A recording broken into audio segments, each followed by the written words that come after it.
vais vous présenter très rapidement Creative Education, qui est une start-up que j'ai mise en place pour aider les parents à mieux accompagner leurs enfants dans leur études scolaires. Nous avons des répétiteurs professionnels qui sont formés, dont l'objectif est de développer la capacité de mémorisation de vos enfants, développer leur esprit de créativité et surtout développer leur esprit de confiance en soi. Ce sont des éléments qui sont importants pour aider votre enfant à mieux réussir ses études scolaires. Il ne s'agit pas de forcer l'enfant ou en tout cas de lui dire « mémorise parce qu'il faut mémoriser ». Il faut aider l'enfant à comprendre l'essence même des cours et comment les mémoriser sur une durée la plus longue possible. Je vais vous poser tout simplement une question. Vous vous souvenez de la dernière fois où vous avez encore trouvé une bonne réponse pour la surface ou encore le volume d'un triangle? Eh bien, si je vous posais la question de savoir comment calcule-t-on le volume d'un cylindre, il vous sera très difficile pour répondre parce qu'à l'époque, vous avez juste appris pour bûcher. Vous avez appris pour répondre et c'était juste sur une courte période.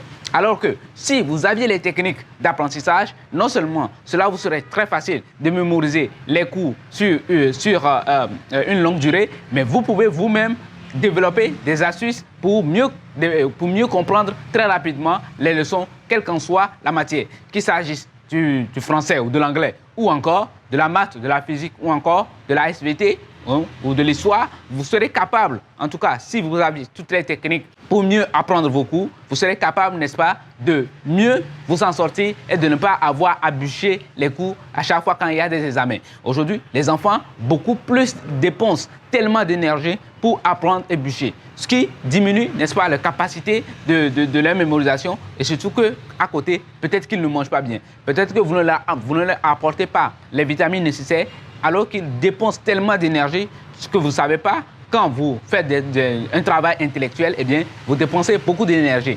Et cette énergie-là, elle doit être compensée par des vitamines ou par de l'alimentation saine. Est-ce que nous, parents, est-ce que nous maîtrisons l'alimentation saine qu'il faut donner aux enfants? Peut-être oui, peut-être non. Déjà, j'ai écrit un livre, Comment développer la mémoire de son enfant, qui est aujourd'hui disponible, qui pourrait déjà vous aider, vous en tant que parent. Je vais vous faire peut-être un petit test, OK? Prenons la table de multiplication. La table de multiplication, celle de 9, la plus compliquée d'ailleurs. Si je vous posais la question, 9 fois 8, est-ce que vous serez encore capable de me donner la bonne réponse? Alors qu'il y a des techniques, des astuces pour toutes les tables de multiplication.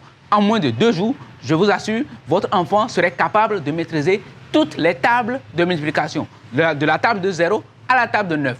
L'enfant n'est pas obligé de maîtriser toute la table. OK? Et donc, du coup, lorsqu'on parle de, par exemple, 2 fois 3, c'est la même chose que 3 fois 2. Lorsqu'on dit 5 fois 4, c'est la même chose que 4 fois 5. Lorsqu'on parle de 4 fois 7, c'est la même chose que 7 fois 4. Donc, vous allez vous rendre compte que les tables qu'il faut maîtriser sont la table de 3, la table de 4 et la table de 5. Parce que c'est la même chose que vous dites 4 fois 7 ou 7 fois 4. Ça, c'est 1. Vous direz tout simplement à votre enfant, la table de 0, elle donne toujours 0. Il n'y a pas à se poser des questions. 0 fois 0, ça fait 0. 0 fois 10, ça fait 0. Ça va déjà. Pas que l'enfant apprenne forcément 0 fois 1, 0, 0 fois 2, 0, 0 fois 3, 0, 0 fois 4, 0. Et ça, c'est du bûchage. Il faut faire comprendre à l'enfant que lorsqu'on multiplie un élément par 0, ça donne toujours 0. Lorsqu'on multiplie un élément par 1, ça donne toujours le même nombre. C'est-à-dire que 1 fois peut-être 10, ça fait toujours 10. C'est fini. Les 2 tables sont déjà maîtrisées. Lorsque vous prenez la table de 3, lorsque vous prenez la table de 4, lorsque vous prenez la table de 5, il y a des astuces que vous devez enseigner à votre enfant.